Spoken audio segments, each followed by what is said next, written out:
Pessoal, parabéns. Eu estou muito satisfeito hoje de manhã. Parabéns a todos os palestrantes. É sempre bom participar de uma sessão onde a gente aprende. Eu estou aprendendo muito essa manhã. Nós temos pouco tempo que atrasou um pouquinho a programação. Então, vamos direto, Regina. Você é uma das nossas discutidoras agora. E o pessoal está perguntando muito sobre SA no chat aqui.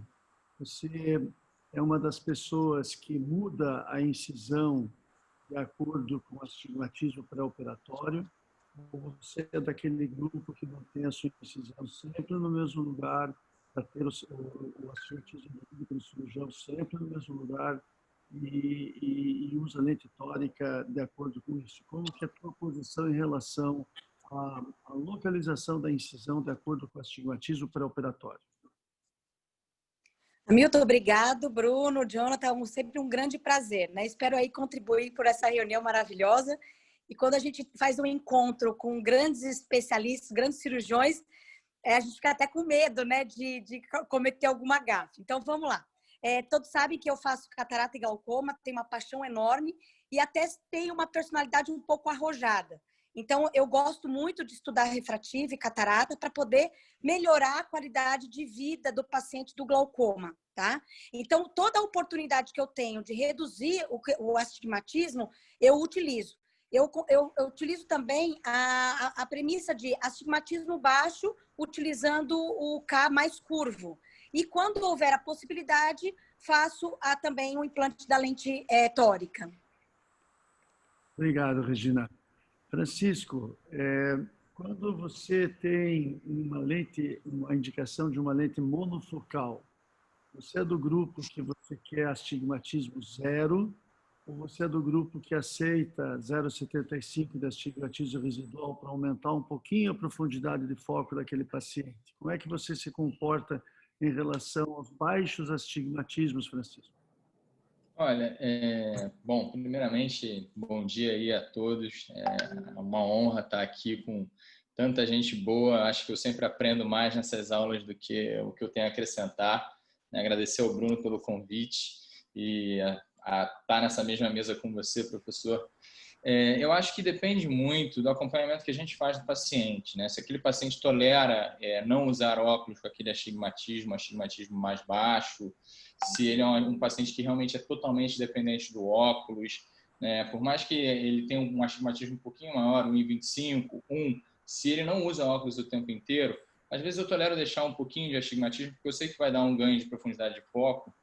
E é interessante também pensar em trabalhar na esfericidade da córnea para você modular um pouquinho essa profundidade de foco, né? Se você vê que a córnea é um pouquinho mais esférica, você pode deixar aquele olho com um pouquinho de astigmatismo também para ajudar. Particularmente, é customização, né? Eu não acho que uma regra se aplica a todos os pacientes, né? Para biometria e catarata principalmente.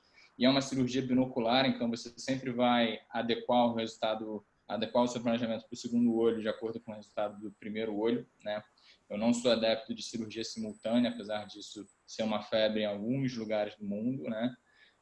Mas hoje em dia a gente consegue fazer uma cirurgia com resultado refracional muito rápido para a gente conseguir modular essa questão da visão binocular, né? Então eu realmente vejo caso a caso, Hamilton, não tem uma resposta assim precisa para isso não, vou sair pela tangente nessa aí. Ok. Komatsu, tudo bem? Bom dia a todos, aliás, né?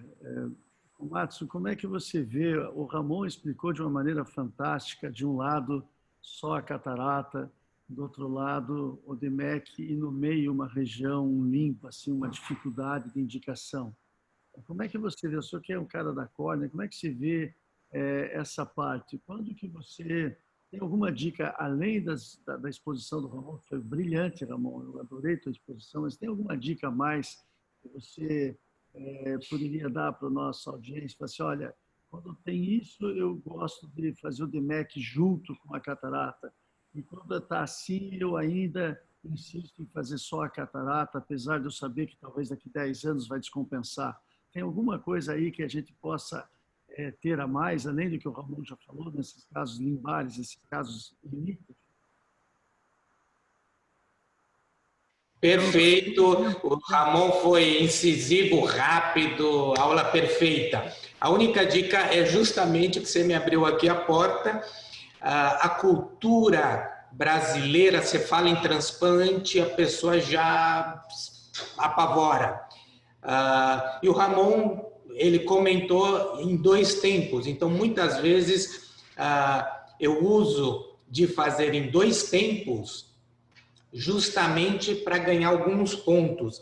Esses pontos são aumentar, ajudar o paciente a entender o processo, isso melhora a tua relação médico-paciente, isso você ganha valor agregado à tua consulta, né? Então, muitas vezes, o que eu faço?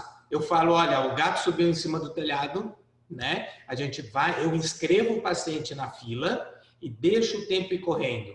Quando ele está próximo de chegar à fila dele, aí eu faço a catarata, porque provavelmente se ele precisar o transplante em algum tempo, de 1 a 3 meses, como existe a fila de espera,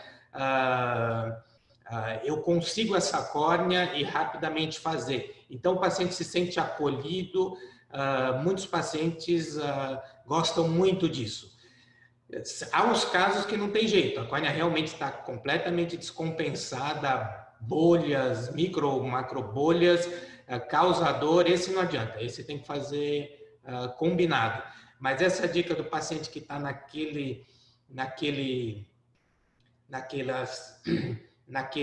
edema subclínico, clínico e um pouco da catarata, eu uso muito desse approach. Obrigado, muito legal mesmo. Jonathan, não posso deixar de fazer uma pergunta para você. Estou preocupado com o teu olho, rapaz. Não, coisa com minha filha. Tudo bem. Não é a Lei Maria da Penha, não precisa ser aprovada aí, né? Eu bati a cabeça na escada. Jonathan, eu sempre tenho dificuldade em relação aos MIGs e o SLT, e não estou falando do ponto de vista financeiro. Do ponto de vista, quando você abre o ângulo após a cirurgia, você facilita muito fazer um SLT. E, aparentemente, o efeito benéfico do ponto de vista de pressórico seria muito parecido. Como é que você se comporta em relação a essa competição dessas duas tecnologias absolutamente diferentes, porém com resultado muito parecido? Eu vejo que a questão aqui é realmente esquecendo o valor, né? Por enquanto, que esse é outro ponto, né? Mas acho que a questão é a cirurgia mesmo, né? A gente tem a abertura do ângulo e, como eu falei, para os stents, né? Eu não vou fazer GAT ou as outras coisas, porque aí eu acho que realmente não é o caso. Mas em relação à técnica, uma vez, né, adquirindo a técnica, né, passando a curva, né, Milton? Aí fica bem cômodo para o paciente conseguir, fica bem cômodo conseguir inserir esses stents, né? E me parece, a Regina pode confirmar, mas que o efeito da trabeculoplastia seletiva a laser, embora seja eficiente, super tratamento, eu acho que a primeira coisa que tem que ser feita para qualquer paciente de glaucoma crônico simples, mas ele dura 1 a 2 anos, talvez, né? 1 ano, me parece, e você tem que refazer, e acho que depois da segunda ou terceira, também me corrija aí, Regina, talvez não tenha tanto efeito. Já com stent, fazendo a cirurgia de catarata, implantando naquele momento, você já consegue tratar o trabeculado aproveitando a cirurgia de catarata. Então, acho que essa é a nossa sobreposição, né? Não faz muito sentido pegar o Takashi, marca 30 cirurgias num dia, aí, sei lá, 3, 4 deles com stent, chamar lá o especialista de glaucoma, interromper todo o fluxo, quando ele pode pegar, dar 2 tiros e colocar, só por causa disso. Então, acho que tem a questão da conveniência e poder entrar com o tratamento mais rápido possível. O que eu perguntaria para a Regina também, que é uma dúvida, é em relação a stents nos fáscicos, né? Eu sei que a trabeculoplastia seletiva é realmente indicação, mas se tem aplicação nos fáscicos ainda com cristalino transparente, uma provocação aí. Regina, a bola está com você. Você tem que... Vamos lá. Eu vou aproveitar e puxar alguns ganchos também. As duas técnicas, independente da questão do custo, né, que também é uma questão que a gente tem que ser considerada, têm o seu espaço.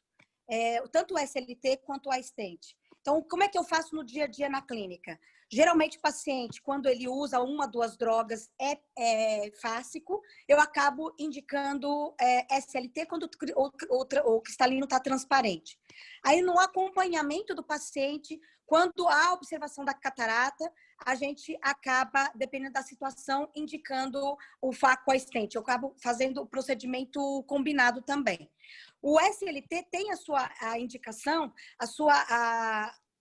vamos dizer assim, o efeito de 1 a 2 anos, lembrando sempre que a segunda aplicação de laser vai ter o efeito menor do que a primeira. Então, a primeira vai ser a melhor indicação de resultado pressórico, tá? Mas elas apesar de elas competirem, Hamilton, porque é um paciente de ângulo aberto, que é fundamental a gente lembrar que o SLT é uma tecnologia para usar com ângulo aberto, apesar de elas competirem nesse ambiente de ângulo aberto, eu acabo me posicionando muito na questão do número de drogas, no estadiamento do glaucoma, né? E, sem dúvida nenhuma, no ângulo camerular. Porque se você tem um ângulo fechado e já tem um ângulo aberto, estreito, fechado, e você tem catarata, eu acabo nem indo para o SLT, eu vou para o iStent. O que é importante da gente identificar nas cirurgias combinadas, aqui eu vou me estender um pouquinho mais, é fundamental a gente saber primeiro o estadiamento do glaucoma. A gente não pode pensar em cirurgias de MIG se você tem um glaucoma avançado. Então, você tem que fazer uma boa anamnese, avaliar os exames desse paciente e, sem dúvida nenhuma, fazer uma gonioscopia. No paciente com a stent, eu posso fazer o paciente com ângulo fechado, o ângulo aberto estreito? Posso, desde que eu associe aí a cirurgia de catarata. Eu tenho alguns casos que eu fiz o iStent pacientes fásicos, tiveram bons resultados, mas a curva de aprendizado ela é maior, então não é aquele paciente eletivo para você começar no seu dia a dia numa cirurgia combinada. O que é importante também é a avaliação da escolha da lente intraocular. Pacientes com glaucoma avançado, você não vai colocar uma lente trifocal para você piorar a qualidade de contraste desse paciente. Mas aquele ambiente que você está com glaucoma leve, um glaucoma moderado, vale a pena você também pensar na qualidade de visão do paciente e tentar colocar uma tórica, tentar colocar aí um adfoco estendido, que vai melhorar a qualidade de vida do paciente. E também observar que no pré-operatório, no acompanhamento da avaliação do paciente com glaucoma, é fundamental identificar quais os colírios que o paciente usa, porque esses colírios, eles interferem na superfície ocular e muitas vezes podem interferir também no cálculo biométrico. Então, é fundamental você identificar, junto com o exame clínico e no OPD, a dificuldade que isso causa. E lembrar de um conceito que é fundamental, que é a trabeculopatia. Hoje, os colírios de glaucoma, por conta da concentração do cloreto de benzalcônio, aumenta muito a chance de colapso do canal de Schlenk, de colapso da malha trabecular. Então, eu sou muito favorável ao tratamento precoce do glaucoma, nesse sentido cirúrgico, tanto SLT e naqueles casos que tiver indicação do iStent, para você diminuir a quantidade de drogas que o paciente usa e, consequentemente, isso diminuir a trabeculopatia, que vai consideravelmente piorar o quadro clínico do paciente quando ele estiver numa situação mais avançada. Era isso que eu tinha aqui para contribuir, se alguém tiver mais alguma dúvida. Regina, muito obrigado e parabéns. Um assunto tão extenso, nós temos um tempo resumido. E antes de passar a palavra para o Liang, que vai coordenar a próxima sessão, eu queria mais uma vez agradecer a honra de estar aqui hoje com os meus amigos. É um carinho muito grande e eu aprendi muito, todos estão de parabéns. Eu realmente aprendi muito essa manhã e fico muito feliz de estar presente aqui com vocês. Bruno, parabéns pelo programa, Mauri e, enfim, todo o grupo da Opt. Grande abraço, Liang, você que está com a palavra agora. Grande abraço, pessoal. Obrigado mais uma vez.